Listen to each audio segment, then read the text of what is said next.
The island of Bali in the Dutch East Indies, one of the very last to be freed of the recent Japanese invasion, has a population of over 1 million inhabitants, living on a fertile strip of land not more than 90 miles long and 45 miles wide. According to history, about 500 years ago, tribes of religious refugees from India invaded Bali, intermarried with the natives, and ultimately brought about all that is known today as Balinese.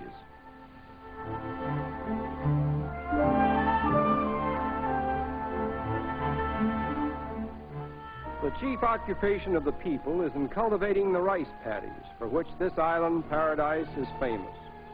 When the rice is ready to harvest, the whole village joins in the reaping, each person being entitled to 1/3 of the amount he gathers. It is a remarkable fact that the little island not only grows enough rice to feed its own population, but also exports large quantities to foreign ports. In keeping with the Oriental custom, the women do most of the work. But in this island paradise, enough food can be produced in 4 months to satisfy the wants of the natives for the whole year. The women of Bali are noted for their erect carriage and splendid poise.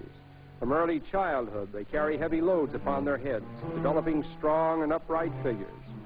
The native homes are usually built in compounds, which include several families.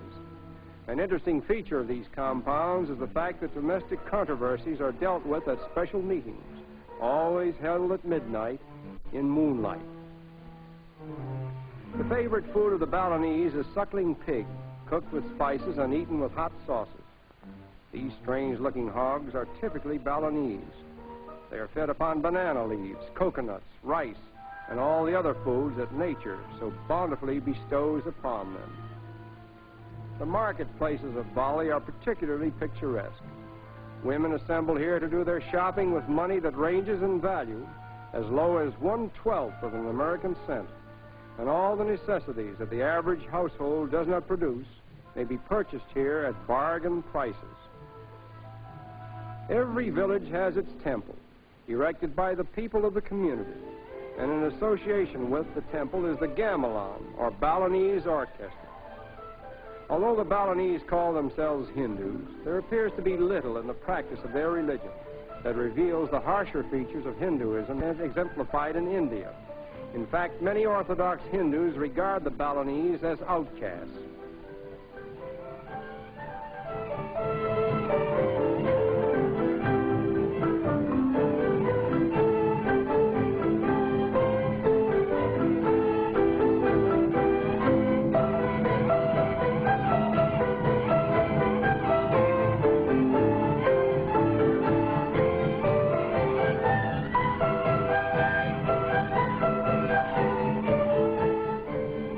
Concerts take place as a rule by night in the precincts of the temple.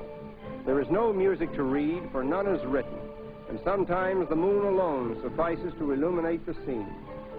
The music is learned by ear and handed down from generation to generation. The orchestras are composed of local men who, regardless of position or caste, are brought together by their innate love of music and dancing.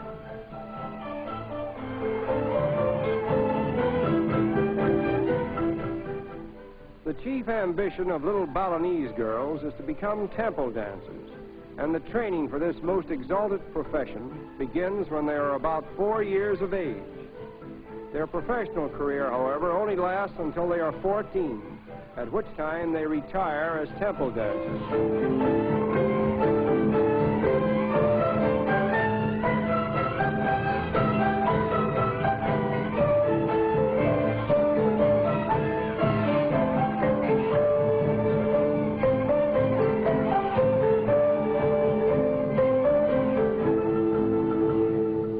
Foremost among the dances of Bali is one called the kachak, and it never fails to attract the entire population of the village in which it is performed.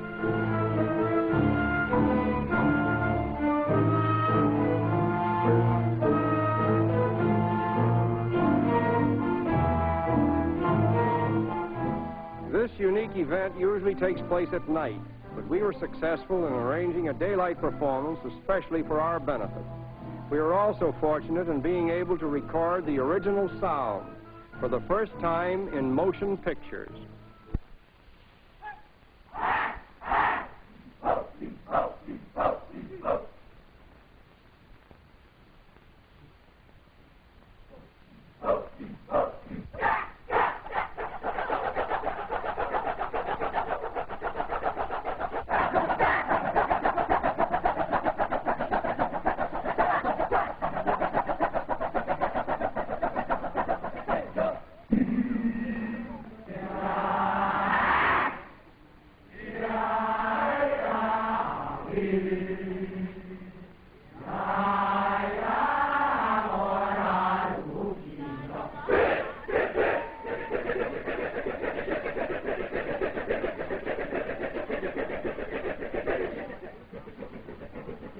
There are conflicting stories regarding the real meaning of this strange ceremony, but it all seems to be based upon the age-old struggle between the forces of good and evil, in which good triumphs, as it eventually does everywhere else in the world. The Kachek dance, as it is called, is believed to have originated here, but after hearing the local outbursts that go with it, we wondered if some globe-trotting Balinese might have borrowed a few ideas from the cheering section at an American college football game, or vice versa.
Although all this is purely symbolic, it is gratifying to learn that in the end the forces of evil are overcome by the forces of good. And so goes the everlasting battle between the powers of light and darkness in the island paradise called Bali.